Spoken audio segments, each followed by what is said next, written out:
Bismillahirrahmanirrahim. Hello again and again. Hello les fanophiles. Donc on va parler aujourd'hui d'hématologie. L'hématologie.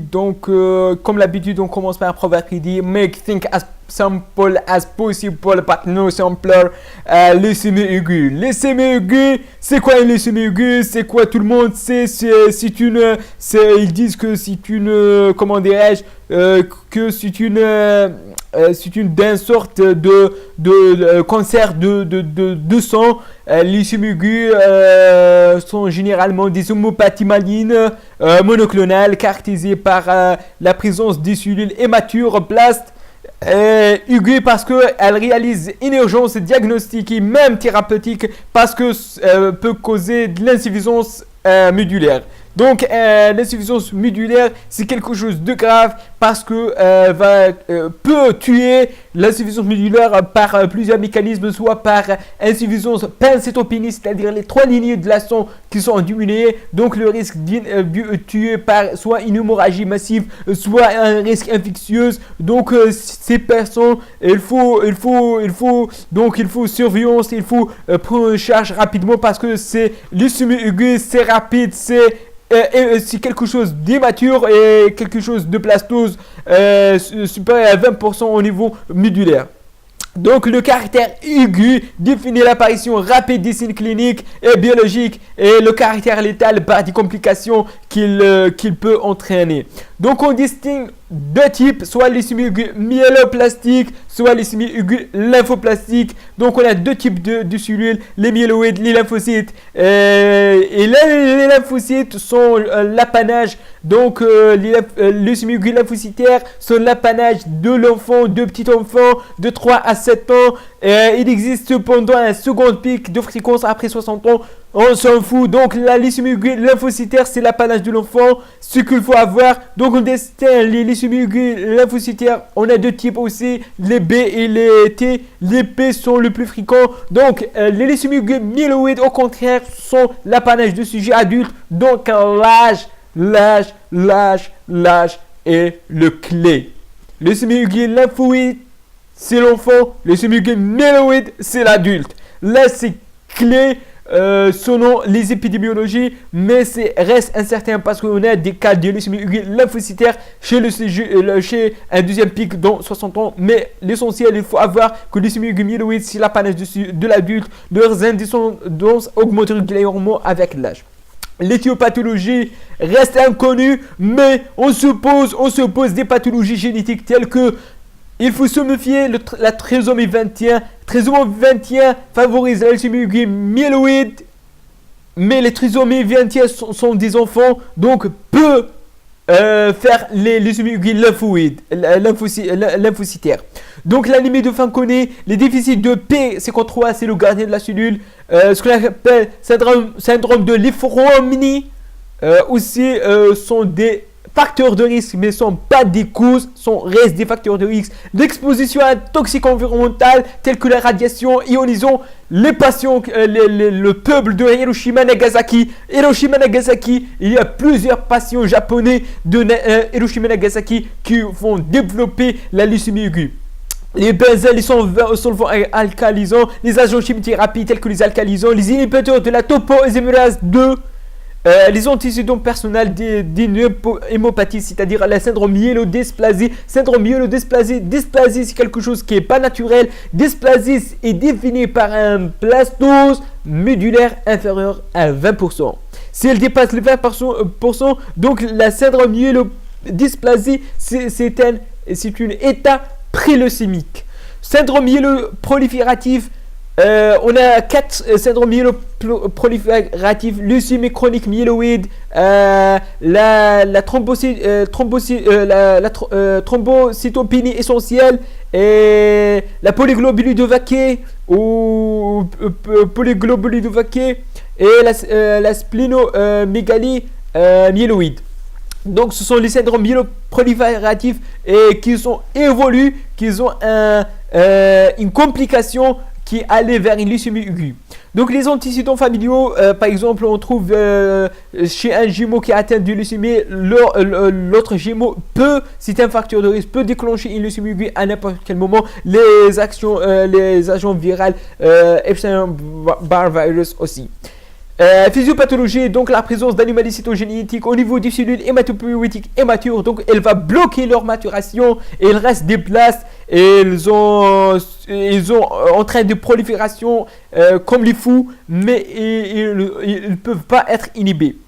La physiopathologie, donc on a un envahissement de la moelle osseuse. Cet envahissement par des blasts, ces blasts va bomber la moelle osseuse, va éclater la moelle osseuse, et va donner un syndrome d'insuffisance médulaire d'emblée, des anémies, des infections, des hémorragies et un risque de passage dans le sang. Il peut donner un syndrome tumoral. Le diagnostic, donc, soit devant un syndrome d'insuffisance médulaire, soit un syndrome tumoral. Donc l'examen clinique trouve des anémies, des asthénies pâleurs, des spléniformes, des syndromes infectieux, généralement des angines, des stomatismes au niveau du sphère ORL, syndrome hémorragique allant de petite purpura, pétichier, épistaxis jusqu'à la CVD, c'est-à-dire coagulation intravasculaire disséminée. C'est surtout au niveau de la leucémie aiguë myéloïde de type 3.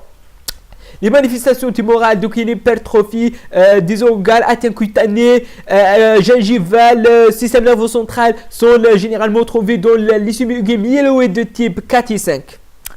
C'est pour vous, on ne peut pas faire la classification, c'est pas dans vos examens, mais pour vous. L'examen biologique, premièrement, si on a une asthénie, on a une hémorragie, on pense à un FNS, on fait un FNS, on trouve une anémie souvent constant et un thrombopénie souvent constant aussi, mais le taux de globules blancs il est variable. Soit on a augmentation, soit on a soit il est diminué, leucopénie ou leucocytose.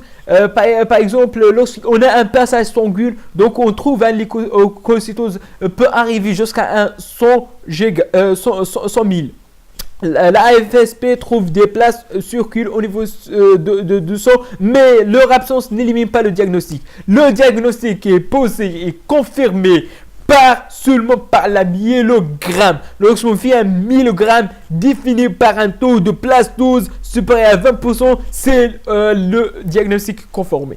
La coloration cytochimique, la myéloperoxydase pour définir la pour la lignée myéloïde, donc myéloperoxydase il est positif en cas de leucémie aiguë myéloïde. On a oublié de parler de l'estérase. L'estérase est présente dans leucémie aiguë myéloïde de type 4 et 5. Aussi le corps de Auer, Auer, A-U-E-R. Donc Auer sont présents dans les leucémies aiguë myéloïde généralement le plus souvent dans les types 3. Cytométrie de flux présente le type de la leucémie aiguë, karyotype pour intérêt pronostic met en évidence des translocations, on va parler tout de suite. Autre examen, ponction lombaire pour recherche interne-neuroimmunologie qui peut entraîner un changement de traitement, l'introduction de méthotrexate dans le traitement ou bien un radiothérapie peut être discuté. Le diagnostic différentiel devant une adénopathie splénomégalie, le pélococystose, on a plusieurs diagnostics différentiels. Le diagnostic le plus important qu'il faut garder, c'est le syndrome mononucléosique infectieuse qui peut causer des problèmes, mais le plastose médulaire supérieur à 20 exclut le diagnostic bien sûr. La complication, donc soit métabolique, augmentation de l'ionogramme sanguin, de l'acide urique, donc une hyperuricémie, crise de goutte, etc. Les infectieuses.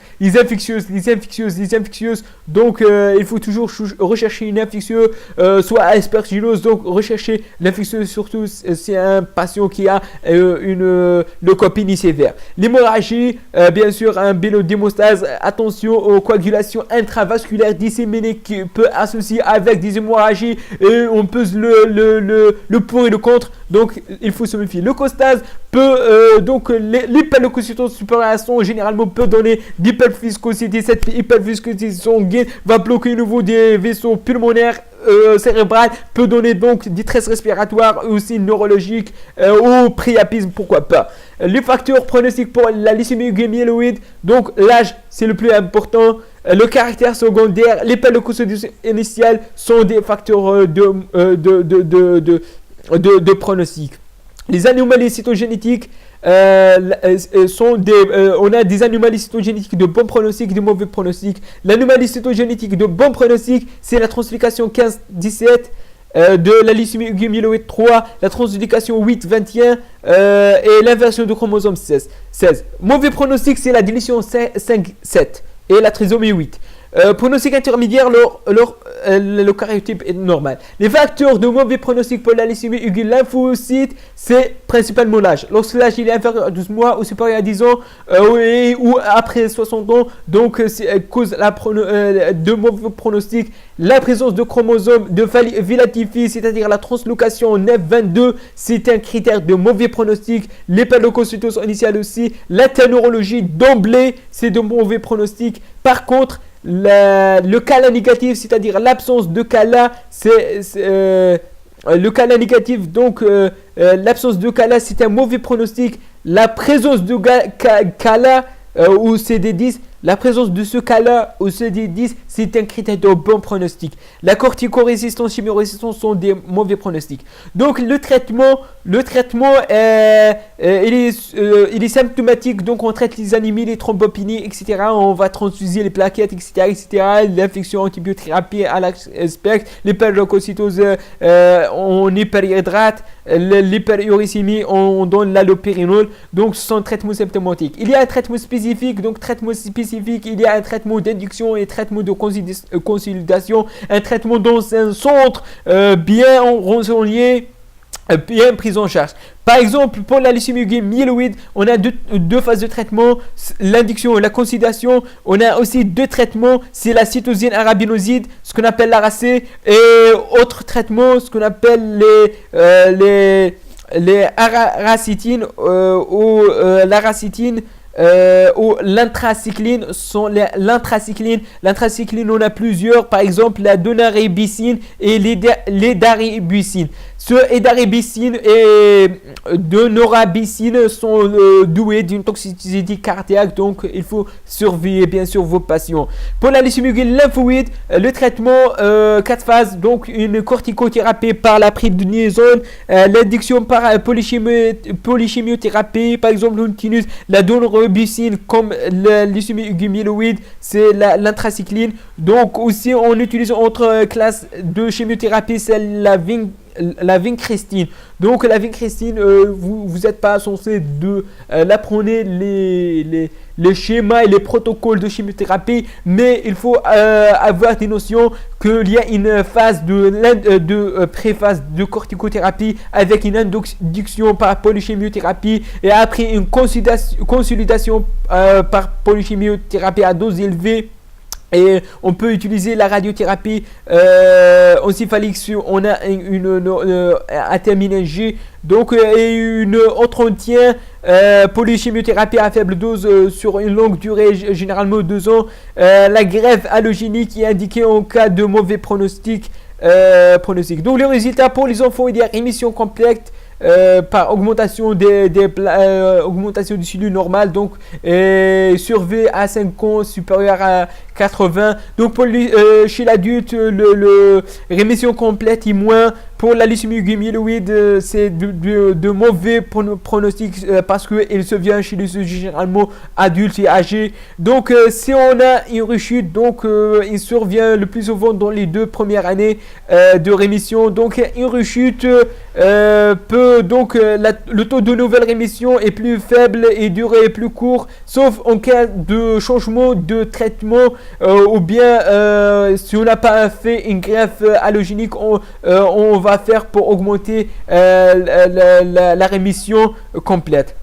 Donc je vous remercie pour votre attention. C'est ça pour la leucémie aiguë. J'espère qu'on n'est pas trop chargé. Donc n'hésitez pas à cliquer sur j'aime, abonner sur ma chaîne, aimer, partager et à la prochaine, Inch'Allah.